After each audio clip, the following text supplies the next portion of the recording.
Olá, tudo bem? Olha eu aqui de novo, eu sou a professora Ariane Lopes e hoje a gente vai falar sobre um assunto muito bacana que tem a ver não só com a organização em si, com a empresa, mas também com a nossa vida. Eu vou começar aqui a nossa aula de hoje com uma frase que diz assim: consciente das dificuldades, procuro sempre encontrar motivação para os meus sonhos. Ou seja, a nossa aula de hoje vai falar um pouquinho sobre motivação, tá? Bom, qual seria o conceito aí, de uma palavra hoje que é muito utilizada entre nós, porém às vezes a gente não sabe aí o sentido da palavra, tá? A palavra latina motivus, que significa aquilo que movimenta, o que faz andar. É extremamente estudada, dentro da psicologia comportamental, porque na verdade nós queremos saber o que motiva o ser humano a fazer tais coisas, tá? E abrange as causas, os motivos que produzem determinado comportamento, seja ele qual for. Motivação. Motivo para a ação. Então eu separei aqui alguns tópicos que a gente pode discutir no decorrer da aula de hoje, tá? Eu preciso, para fazer tal coisa, eu preciso de um motivo para a minha ação, Na verdade, o que está te motivando agora, Você está vendo esse vídeo e você tem objetivos em mente, você sabe aonde você quer chegar? O que você tem feito para alcançar esses objetivos, São as emoções que impulsionam as pessoas, ou seja, aquilo que eu sinto, aquilo que me faz andar em prol do meu objetivo. Influencia de alguma forma, o que nós vemos. Ou seja, hoje nós estamos aqui em 2020, o ano aí da pandemia, e o que acontece, muitas pessoas entraram em 2020, aí passaram o Réveillon de 2019 para 2020, com muitos sonhos, com muitos objetivos, E um deles, talvez, fosse o estudar, um curso, uma faculdade, um curso livre, enfim. E depois da pandemia, eu separei aí em dois polos, Aqueles que tinham uma motivação e aqueles que não tinham motivos para continuar, tá? Então, quando eu pensei sobre isso, a gente começou assim a pensar sobre o que motiva o ser humano, quais são os pontos que ele avalia antes de escolher talvez um curso, Porque quando eu tenho um objetivo em mente, eu tenho que traçar aí as estratégias que eu vou fazer para que aquele plano dê certo, tá? Então, eu fiquei pensando, e até confabulei aí com alguns alunos meus. O que motiva você? Porque se aquele motivo não for forte, não for intenso, você não tiver aí claro onde você quer chegar, e aí entra um fator que a gente pode pensar até no início dessa aula, E eu posso até te fazer essa pergunta: aonde você quer chegar? A curto, a médio e a longo prazo? Ariane, a curto prazo eu quero chegar aí a concluir um curso técnico, por exemplo, de um ano e meio. A médio prazo eu quero já estar formado talvez numa faculdade aí de 3 a 4 anos, e a longo prazo eu quero estar dentro da minha área, já estabelecido, já afincado, já tendo um cargo,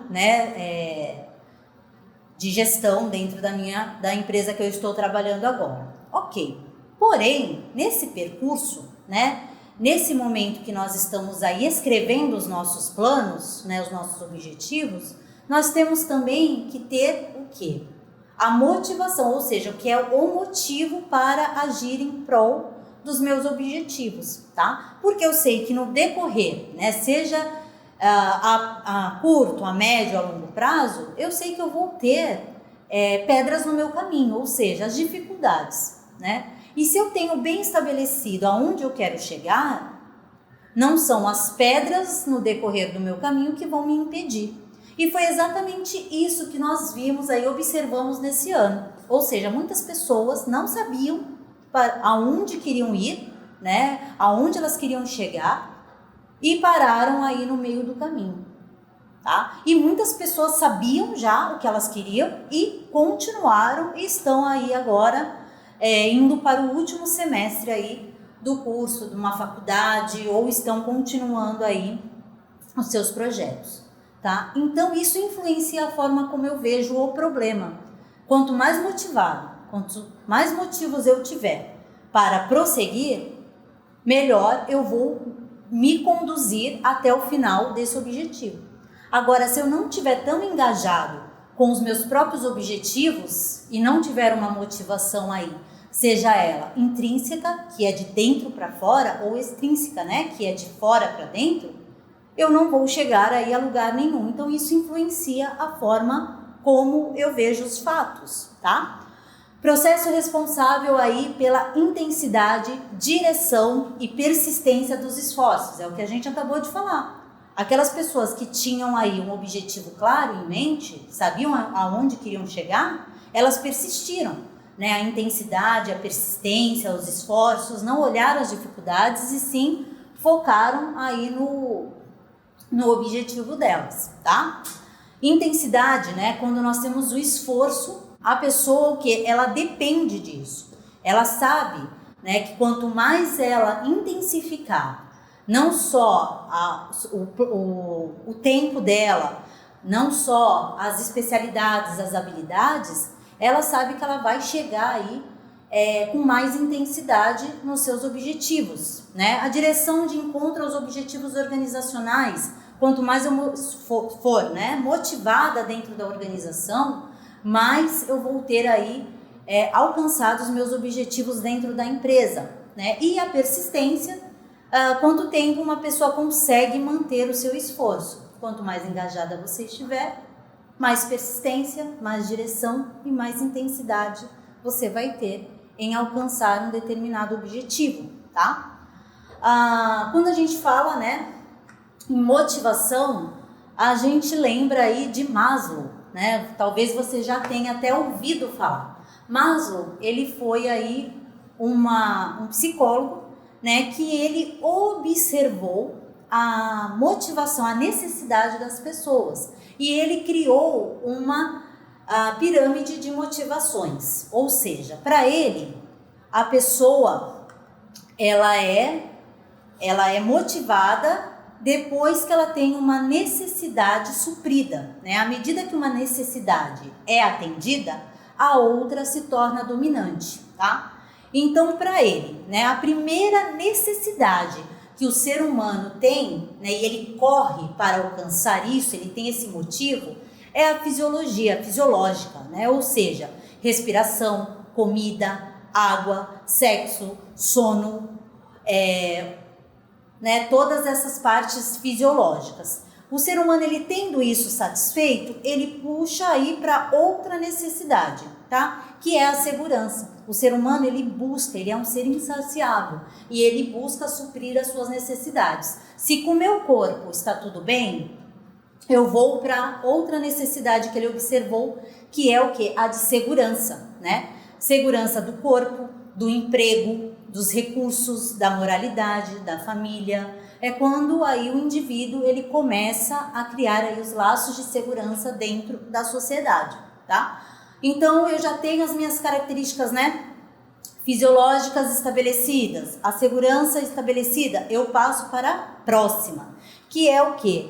A afeição, o amor, o afeto, né? Quando o ser humano ele busca se encontrar aí com pessoas e busca os laços, né? Construir vínculos, tá? Tendo essa necessidade já consagrada, eu pulo para a próxima, que é a estima, tá? É aquela autoestima, confiança, conquista, um emprego novo, né? Eu vou começar a trilhar aí a minha vida profissional, porque eu já tenho a minha base fisiológica tranquila, já consegui o meu primeiro emprego, né?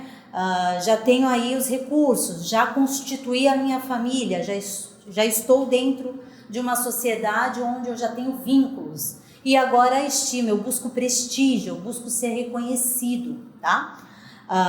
Respeito, né? O respeito para com os outros e os outros para comigo.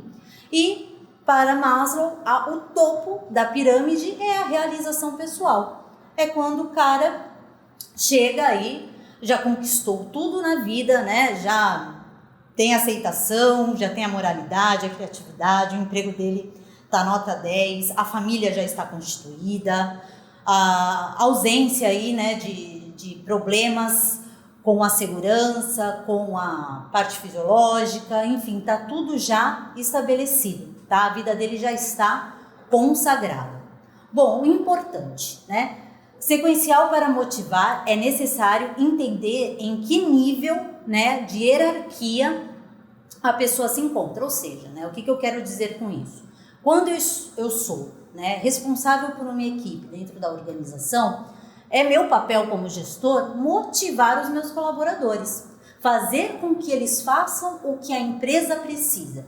E para eu motivar os meus colaboradores, eu preciso saber, aí de acordo com Maslow, né, que é a pirâmide das necessidades, aonde esse indivíduo se encontra, tá? Porque se ele começou a vida dele agora, profissional, se ele está aí querendo, né, alcançar o primeiro emprego, o que eu faço? Eu vou motivar ele nessa etapa aí da segurança. Eu vou dar um emprego, eu vou conversar aí com ele a respeito da segurança, de esboçar aí alguns planos futuros para que ele continue dentro da empresa. Ou seja, eu preciso estudar o meu colaborador e saber que ponto da pirâmide de Maslow ele está, para eu ser mais assertivo quando eu for dar benefícios para ele, tá? Ou seja, hoje, dentro da empresa, eu tenho pessoas que trabalham por dinheiro, ok, todo mundo trabalha, né? Todo mundo tem essa necessidade, porém uns menos que os outros. Ou seja, se o cara já está estabelecido, né? Ele já tem alguns anos na empresa, ele ganha bem. Será que eu, como gestora dele, eu seria mais eficaz, né? Ao invés de dar uma bonificação financeira, flexibilizar o horário dele, será que não ficaria assim, não seria mais atrativo para esse colaborador? Talvez sim, talvez não. Por isso que é de fundamental importância você estudar os seus colaboradores e também se estudar, tá? Saber que parte da pirâmide de Maslow você está e o que te motivaria dentro de uma organização. Aqui, né, a gente falou um pouquinho sobre motivação intrínseca e extrínseca, motivação externa e interna, tá? A gente vai falar um pouquinho agora sobre a externa.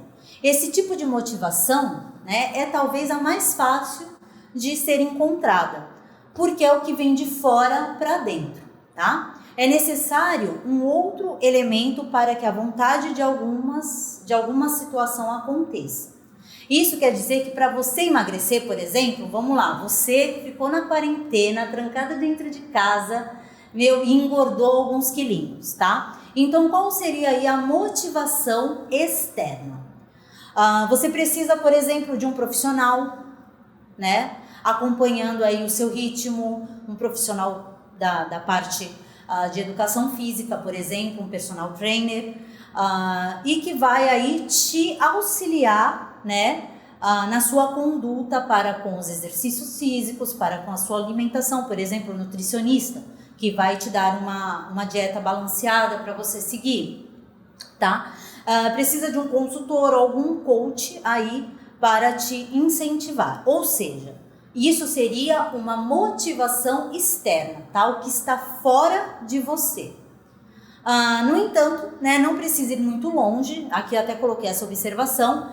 Se deseja viajar para algum lugar, coloque uma foto do destino em um local que você veja todos os dias. Ou seja, eu quero viajar para a Europa, né? Vamos supor, quando tudo isso acabar, eu quero viajar para a Europa. Porém, eu não possuo a parte financeira tão tranquila assim, né? E o que eu vou fazer para me motivar? Ao invés de eu gastar numa pizza no final de semana, ou ir num show, ou comprar roupas, o que eu faço? Eu coloco uma foto, né, ali do ponto turístico que eu quero ir viajar na frente da minha geladeira, ou na frente do meu espelho do guarda-roupa, e eu olho para aquele destino, ou seja, eu vou ter uma informação externa, né, me avisando que se eu quero cumprir aquele objetivo de viajar, eu tenho que reter o dinheiro, eu tenho que guardar o dinheiro.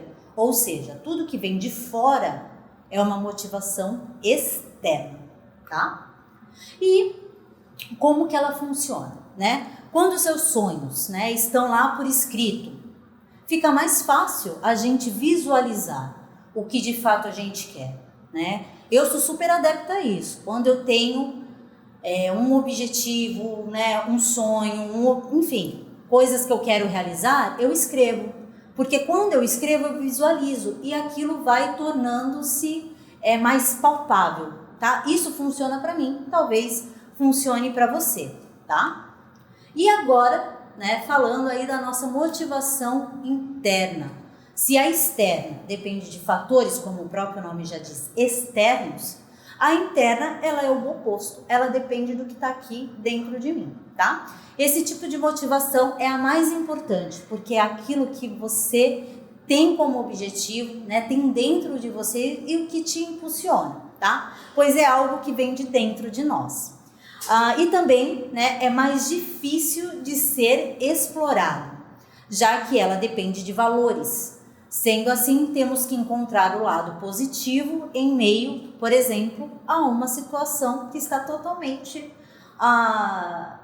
negativa, tá? E sinceramente, né, nem sempre, às vezes a gente consegue. Ou seja, a motivação interna, ela depende muito do que eu tenho como pensamentos, né? Onde eu quero chegar, né? Como a gente já falou no início da nossa aula, tá? Onde eu quero chegar, como eu quero chegar. Se isso realmente tem a ver comigo, né? O que de fato tem a ver, por exemplo, eu quero fazer um curso de psicologia, isso tem a ver comigo? Eu vou desistir na primeira dificuldade ou eu vou persistir porque eu sei que na verdade eu quero me tornar uma profissional da área de psicologia ou da área pedagógica ou enfim, né, de tantas áreas, tá? Aqui eu separei alguns exemplos, né, de grandes empresas como elas motivam aí seus funcionários. Eu peguei o Google, que ela diz assim: quando um assunto é motivação, né, o Google ele é, assim, sem dúvida, o número 1 em estratégias para motivar os seus colaboradores, né? Eles têm aí, uma vez na semana, um chefe especialmente para os colaboradores, né? E isso, o que acontece? Quando eu tenho um chefe de cozinha separado para os meus funcionários, isso dá a entender que eu me importo com eles, que eu quero que eles se sintam bem trabalhando dentro da minha empresa, e é uma forma assim de reconhecimento, tá? De manter os funcionários aí mais produtivos e felizes, né? O espaço de trabalho, por exemplo, é descontraído, né? Isso talvez você já tenha lido em alguma revista organizacional. Lá o espaço é bem descontraído, colorido, confortável, tá? Aqui eles usam, né, essa questão de flexibilização, ou seja, se o meu colaborador do Google tem um determinado projeto para fazer e dentro de, ele tem um mês para realizar esse projeto e dentro de 15 dias ele finaliza o projeto com sucesso, os outros 15 dias talvez ele ganhe como bônus. Então isso é bem bacana aí para quem gosta de viajar, quem gosta aí de ter aí os seus objetivos concluídos aí num curto espaço de tempo, e com certeza eles são bonificados com essa flexibilização, tá? Aqui eu coloquei a Netflix também, que é uma empresa bem conhecida, né? Com certeza você já ouviu falar. O que ela faz? Ela tem aí o dia, né, do dress code, ou seja, o código de vestimenta abolido, ou seja, os colaboradores vão vestidos da maneira que quiserem, sem obrigação de saltos e ternos, por exemplo. Então ele tem um dia na semana onde o colaborador ele pode ir como ele gostaria de ir mesmo, sem ter que preencher aí os pré-requisitos do uniforme, tá? A política de férias e folgas também é bastante simplificada, não há limite, né, para o número de dias que um funcionário pode tirar de folga, ou seja, totalmente aí flexível, né? E nem a necessidade de permissão antecipada, porque geralmente nas empresas que nós conhecemos, você já é avisado, né, do seu período de férias um ano antes de antecedência. Então, por exemplo, eu sei que aqui na minha empresa, eu tiro férias no mês de outubro, ou seja, eu vou me programar, se eu tiver que fazer uma viagem, se eu tiver que, enfim, fazer um procedimento cirúrgico, eu vou me programar aí em outubro, por exemplo, para realizar. E lá na Netflix eles trabalham assim, por exemplo, se eu posso, né, se eu tenho uma viagem para fazer, um procedimento cirúrgico para fazer no mês que vem, não necessariamente eu preciso de uma permissão, tá? Então eles trabalham bastante aí com essa forma de motivação, tá? Que é a flexibilização. Bom, para motivar a equipe, né, eu separei aqui 5 tópicos para a gente começar a pensar aí como futuros gestores, tá? O primeiro, reconhecer o trabalho do outro. Realmente, se eu tenho os melhores trabalhando comigo, eu tenho que reconhecer esse trabalho. Dar tarefas desafiadoras, ou seja, né, não sempre dar as mesmas coisas para os meus colaboradores, mas tirar um pouco aí da zona de conforto. Estabelecer metas, encorajar aí a criatividade, né, andar juntos, parcerias, e estar disponível para a equipe. Tá? Então esse foi o tópico aí, né, a nossa unidade sobre motivação. Nós aprendemos hoje que a motivação ela é tanto extrínseca como intrínseca, né, tanto externa como interna. E você é responsável pela sua motivação, tá bom? Então ficamos por aqui, né, e até a próxima aula.